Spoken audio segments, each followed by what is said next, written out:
They talk all this crud in their music and go home to be a doormat. Make it make sense. If that is female empowerment, y'all can keep that.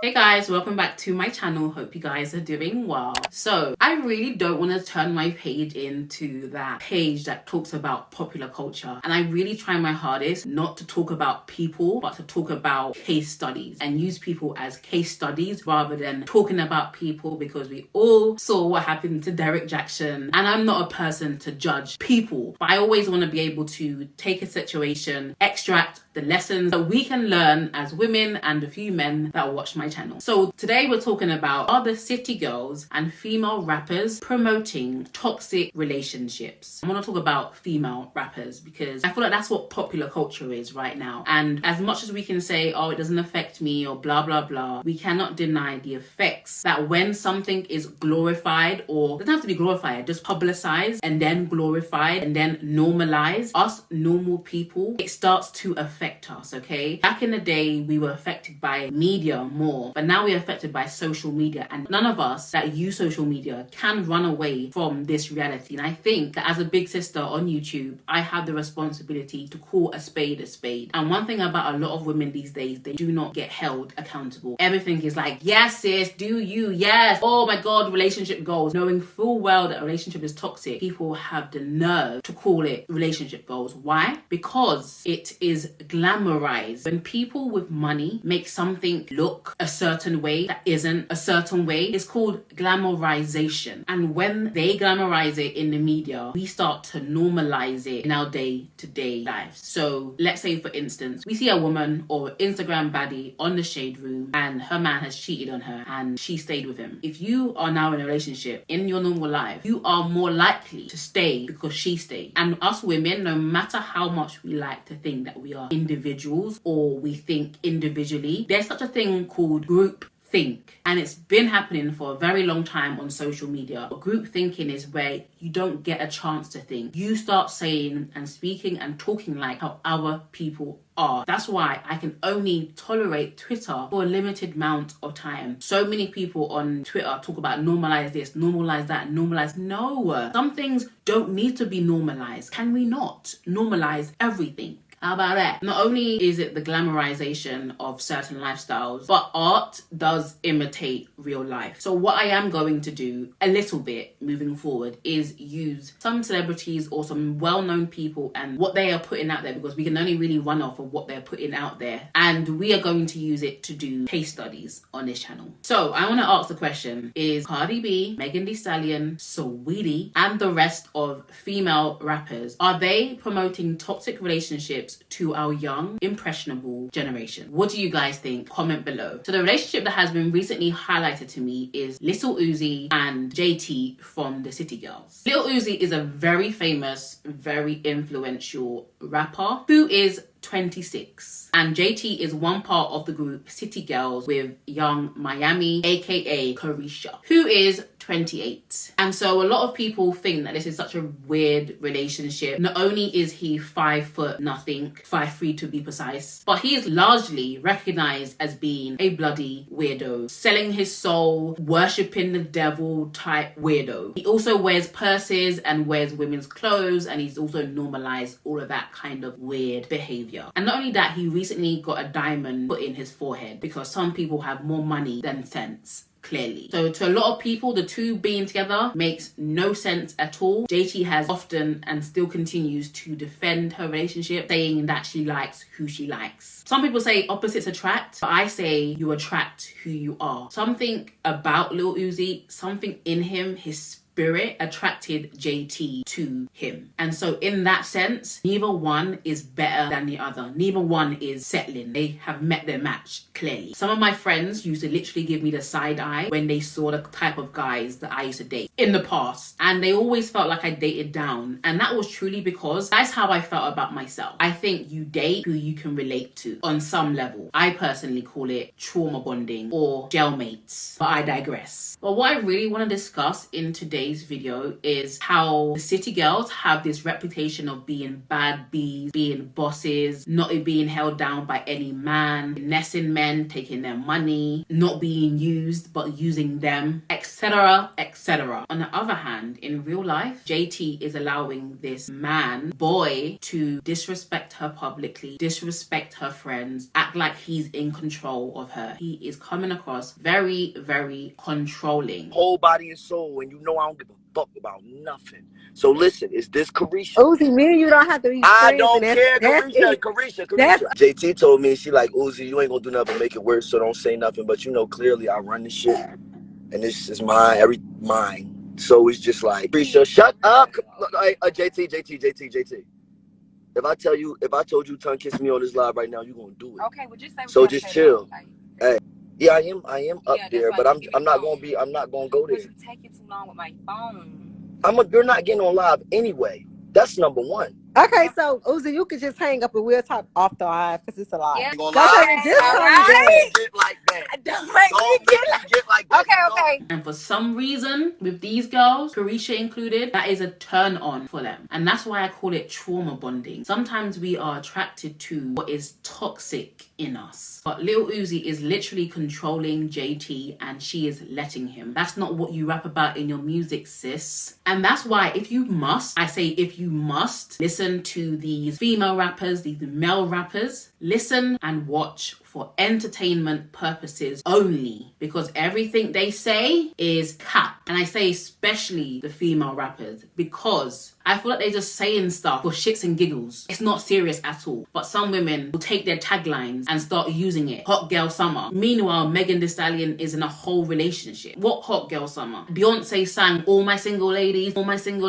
and went right back home to her husband. Make it make sense. Cardi B said, I don't cook, I don't clean, but let me show you how I got this ring. Meanwhile, all of that whack could not stop your man from cheating several times. So Weedy said, if your man can't buy you a Birkin bag, send him back to the streets. Meanwhile, he was buying you apology presents, all these gifts that you were seeing last year, especially. I don't know if you guys were watching, but last year, December, the materialism that was being glorified on the Shade Room especially was almost sickening, especially because we were genuinely going through a pandemic. These rappers were buying their girls gifts and cars and money and jewelry and all of this stuff. Meanwhile, these guys are buying you presents to beg for your forgiveness because they cheat on you. Listen, I know you hear it, but listen to Breeny. All that glitters is not gold. Take everything you see online with a pinch of salt. And I'm really starting to say that a lot of these women are just be saying things to get women all hyped up and get them all in a frenzy. Get them to start leaving their men who are actually good to them to go out in the streets and be for the streets. What is going on? While they are doing total opposite. And the thing is, no one is holding them accountable because they throw out the excuse, I'm not trying to be a role model. Listen and listen to me clearly. If any of you have a position of power or seeking a position of power, understand this. With fame comes influence. With influence comes responsibility. And marching for social justice does not evade you of the social responsibility you have to the people who follow you. The young women, the young men that are impressionable, that cannot differentiate between entertainment and real life. And I really believe that a lot of these women have major daddy issues. I know a daddy issue when I see one. I think that a lot of these women are deeply hurt and really need therapy. They don't need to be putting it in a song. They need to be going to therapy. And a lot of them, they will make songs just giving the most stupidest advice. But because they put it to a catchy beat, we're not internalizing that. You take everything they say to heart. But that's why you gotta be careful who you let speak to you. Whether that's on YouTube, whether that's through podcasts, whether that's through music. All of these things have influence on you. And unfortunately, because of the money that they have high level daddy issues. Their daddy issues and our daddy issues are not the same. They have enough money to cover it up. We've got to deal head on with our daddy issues. We see how it manifests in our life. We see how it manifests in the relationships that we tolerate. And I think daddy issues or any kind of issues mixed with money is a toxic combination. And the reason why I think a lot of them have daddy issues is because I think Megan Thee Stallion even wrote it the other day. Like, I'll post it on the screen. But they equate masculinity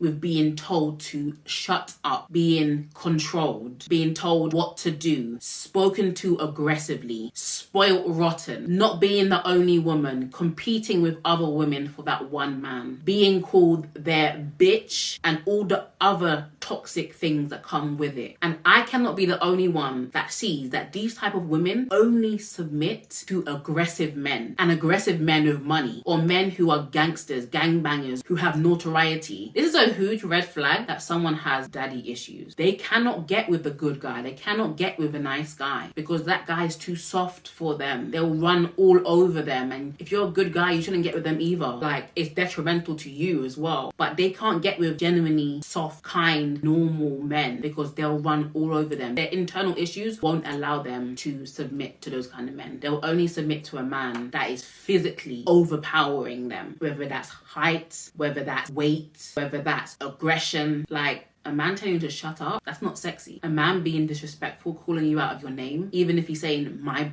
is disrespectful. Where are the mothers to tell these women that this is disrespectful? All the women that I'm talking about, it's crazy because they're all younger than me. These are little girls. But even me, I'm like, these women that look like they're in their 30s, 35. They look old, but these are young girls. And it's only when it comes to these situations that you realize, oh, these girls are tolerating this kind of stuff because they're young. But then they're also influencing other young people that say, oh, I'm going to tolerate it because I'm young. But what you guys don't understand is that young choices become adult problems.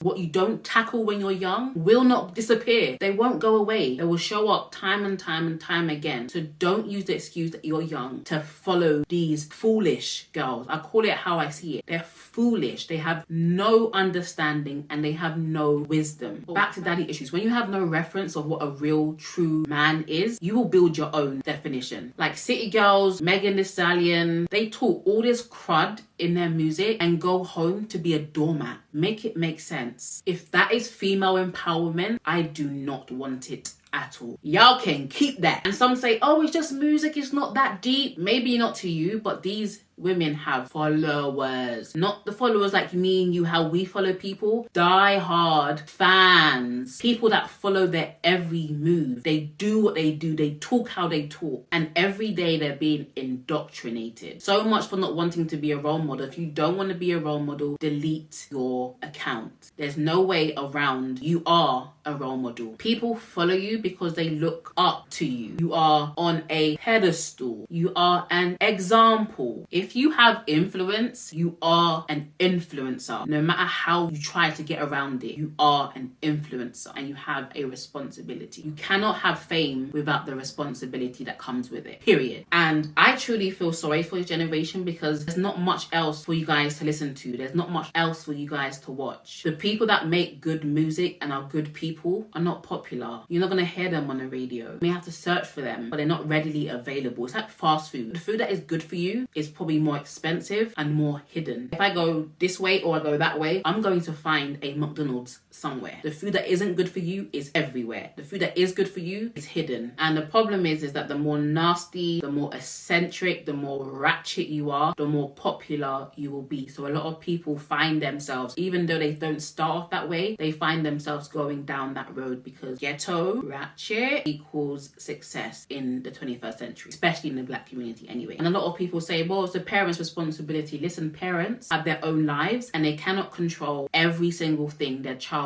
chooses to do, or they can't control everything that their child is exposed to. That's why we have to take responsibility for what we are putting out there. Even if you're not famous, what image are you showcasing? And the sad truth is a lot of our children are being raised by the culture, and the culture consists of media, and the culture consists of social media, which is why I have to use my platform positively. I'm not trying to be positive. This is just who I am. This is just how I think. I'm not trying to be a role model, but I understand that I am. And so with that role model, I'm going to use it to do good. And if you don't like it, feel free to unfollow. But this platform is going to speak the truth. And the truth is, today's music, majority of it is toxic, and the lifestyle that goes with it. And you cannot say relationship goals to anybody you don't know personally. You're not with them every single day. The people that are with them the most are the ones that are saying, not my relationship goal. And everything that looks good isn't good for you. Last thing I'm going to say is that I really have a problem with Saweetie because because I feel like she benefited off of promoting a certain lifestyle that was a lie. She knew she was being cheated on and swung around in the elevator and still had the nerve to come on the internet talking about if he's not getting you a Birkin,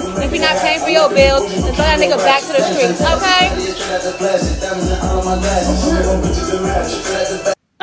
My next video is going to be, oh, so you want to date a rich man.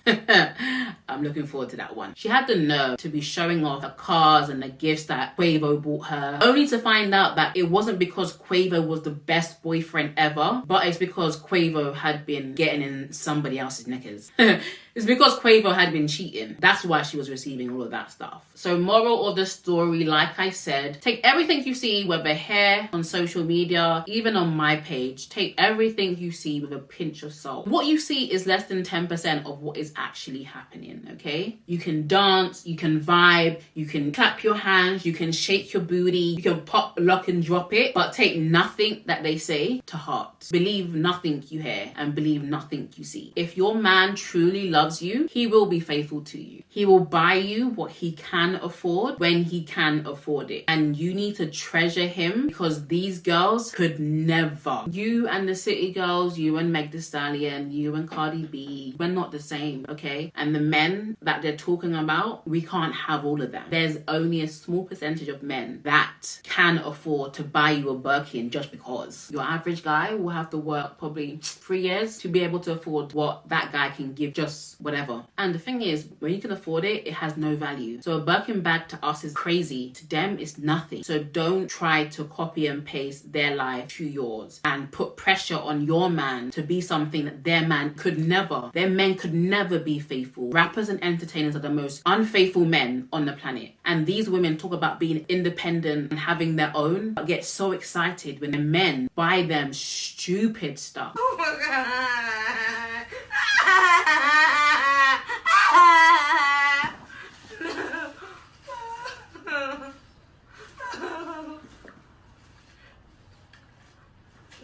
Make it make sense. Anyway, I've got so much more to talk about on this topic, but my next video is going to be, oh, so you want to date a rich guy, huh? Make sure you comment, like, subscribe, and I want to hear from you in the comments. What do you think about this topic? See you guys later.